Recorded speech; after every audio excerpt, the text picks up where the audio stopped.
그 통일부 장관님이 대답하셔도 좋고 외교부 차관께서 대답하셔도 좋은데요.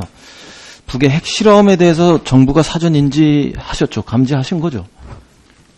아까 외교부 차관도 얘기를 했지만, 계속 그 풍계리 지역에서, 활동이 지속되고 있었고, 그래서 언제든지 결심만 하면 할 수 있다라는 판단을 하고 예의주시하고 있었습니다. 그렇다면은 선제적으로 경고를 좀 하거나 이랬어야 되는 거 아닌가요? 정부 입장에서? 그냥 너무, 제재와 압박을 진행하고 있는 그 흐름에 안주한 거 아니에요, 정부가? 북한이 핵실험을 해서는 안 된다라는 얘기는 너무나 많이 했고요. 아니, 그게 대통령께서도. 장관님, 그런 질문 하는 게 아니잖아요? 우리가 일상적으로 북한이 핵실험을 하거나 아니면 미사일을 발사하거나 이런 거, 그러면 안 된다, 이렇게 얘기하는 걸 넘어서 언제 구체적인 조짐이 있잖아요, 지금. 오늘 핵실험을 할 것 같은 이런 조짐이 있으면, 최근에 이런 조짐들이 포착되고 있는데 절대로 있어서는 안 된다. 이런 것과 이런 식의 어떤 정부 차원에서의 경고 이런 부분들이 있었어야 되는 거 아니에요? 그러니까 그런 부분에 대해서는요. 저희가 계속 예의주시하면서 경고를 이번 핵실험에 해왔었고요. 대한 구체적인 경고 이런 것들이 있었어야 되는데 제가 못 본 것 같아서요. 그러니까 앞서 말씀드렸듯이 지금 정부에서는 북측이 언제든지 핵실험을 할 수 있다. 얘기를 제가 물어보는 게 아니잖아요. 그러니까 당장 내일 하더라도 그것이 놀랄 일이 아니다라는 차원에서 계속 예의주시를 하고 있었고요. 다만 과거 같이 그러니까 예의주시하고 있었다는 건 인정하는데 정부가 그런 수준에서 알고 있었으면 국민들이나 아니면 북한을 향해서 이런 조짐이 있는데 있어서는 안 될 일이다. 이렇게 선제적으로 정부 입장을 발표했어야 되는 거 아니냐고요. 그러니까 그것이 기본적으로 해서 북한의 핵이 얼마나 지금 위험한지 위협이 얼마나 강한지를 대통령이나 정부에서 누차 얘기를 했고요. 그 얘기를 물어보는 게 아니잖아요. 그 얘기는 제가 좀 이따 다시 질문할 거예요. 그러면은 경고할 수밖에 없는 그런 상황이기 때문에 저희가 항상 계속 그런 수준의 질문은 제가 다시 한다고요. 그리고 그런 정도의 정부의 인식에 대해서는 이미 알고 있는데 뭐하러 다시 물어보겠어요, 이 귀한 시간에. 앞으로도 우리가 적어도 북한의 핵실험 문제나 미사일 발사 문제에 대해서 모르고 당하는 것이 아니면 적어도 구체적인 징후나 사전적인 어떤 감지 이런 것들이 정확하게 우리가 할 수 있는 능력이 있다면 이런 건 선제적으로 국민들에게 알리고 경고하고 북한에게도 경고하고 이런 대응이 저는 옳다고 생각합니다.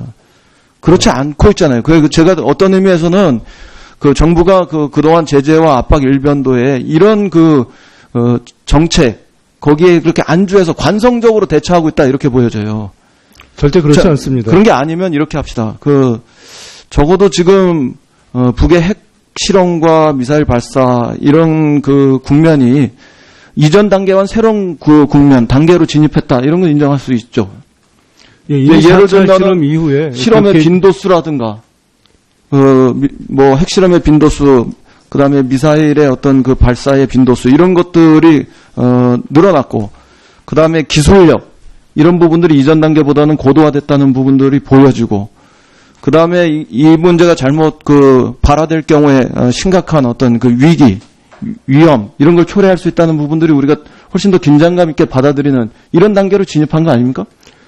이미 4차 핵실험과 장거리 미사일 2월 발사 이후에 정부에서 여러 번 얘기했듯이 이제 차원이 달라진 북한의 위협 그렇기 때문에 거기에도 우리에도 보다 단호하게 차원이 다른 대응이 필요하다라는 그런 판단 하에 이때까지 계속 강력한 대응을 해왔고 그렇기 때문에 압박과 제재가 무엇보다 지금 중요한 때라고 여러 번 말씀을 드린 바 있습니다. 북이 1차 핵실험서부터 그다음에 1차 미사일을 쐈어 지금 5차 핵실험과 열몇 차례 어떤 미사일, 10여 차례 가까운 어떤 미사일 발사 이런 때마다 우리가 북에 대한 제재와 압박의 수위를 계속 높여왔죠.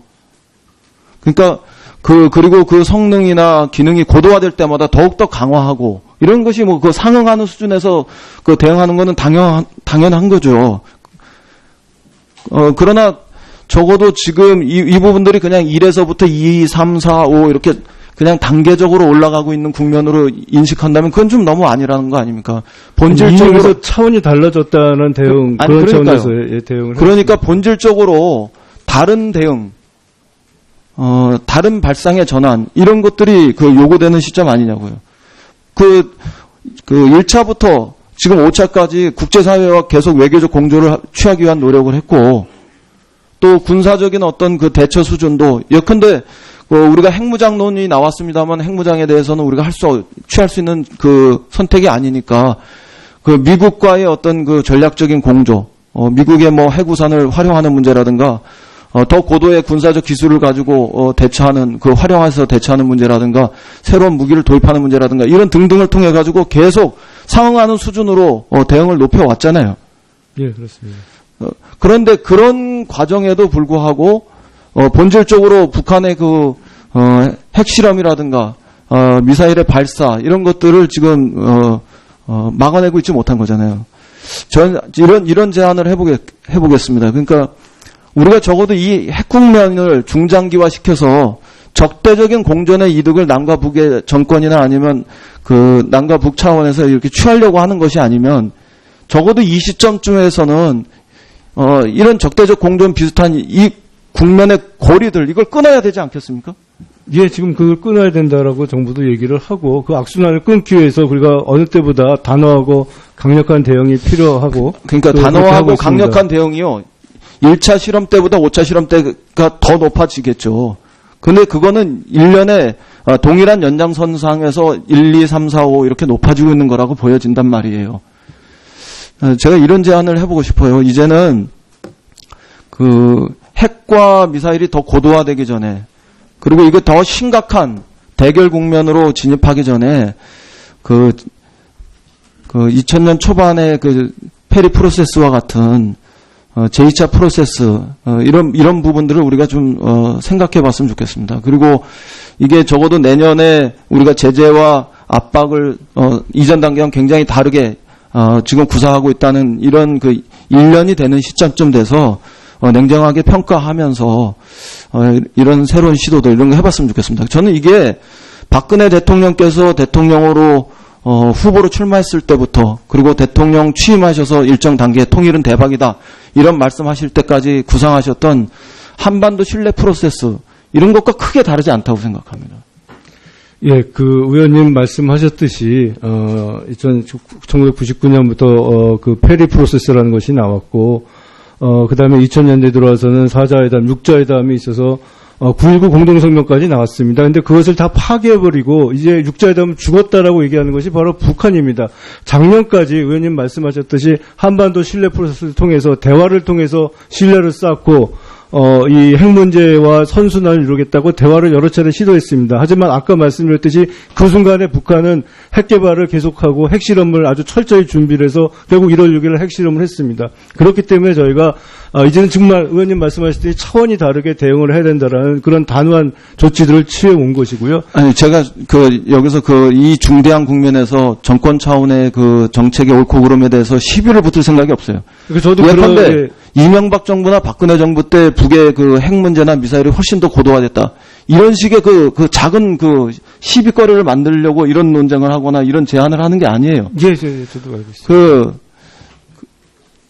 만약에 지금 우리가 제재와 그 압박을 본격화하고 있는 이런 국면이기 때문에 이게 쉽게 터닝할 수 없고 더 그것을 지속해서 더 효과를 보고자 한다. 이렇게 한다면 우리가 당사자로서 나서지 못한다 하더라도 제3국이나 유엔과 같은 국제기구 이런 것들을 통해서라도 일종의 어떤 그 페리가 기능했던 그런 조정관의 기능이라든가 아니면 제3국 국제기구 이런 걸 통한 어떤 그 니고시에이터 이런 부분들을 좀 병행해서 가동하는 이런 그 탄력적인 그 접근법도 생각해 보셨으면 좋겠어요. 그렇다고 해서 우리가 지금 취하고 있는 제재와 압박 이런 그 국제사회 공조나 아니면은 군사적인 어떤 대처 수단을 고도화하는 이런 것들을 포기하라는 얘기가 아니잖아요. 그 의원님 말씀하시는 부분은 저도 알겠습니다만은 지금 상황은 지금의 북한은 김정은 시대의 북한은 과거 2000년대 김정일 시기의 북한하고는 너무나 다릅니다. 그렇기 때문에 저희가 지금 저도 그 문제는 이해하는 부분들이 있어요. 저도 다른 사석에서 말씀드리겠지만 더 심각하게 장관님보다 이해하는 부분들도 있습니다. 그러나 적어도 향후 2년 동안 앞으로 2년의 시간이 이런 식의 소모적이고 어떤 면에서는 크게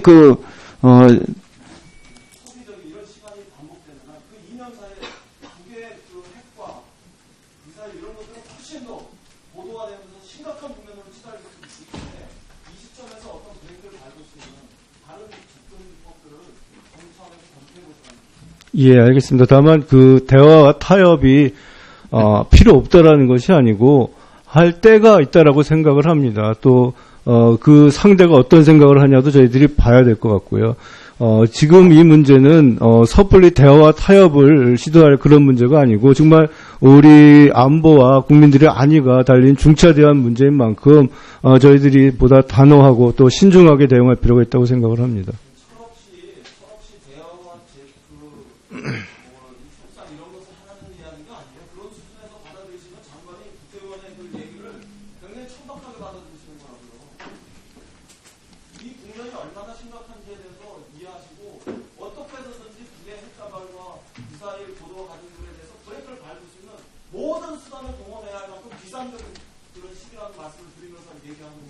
예, 이제는 말씀 잘 알겠습니다. 저희도 그렇게 지금 노력을 하고 있습니다.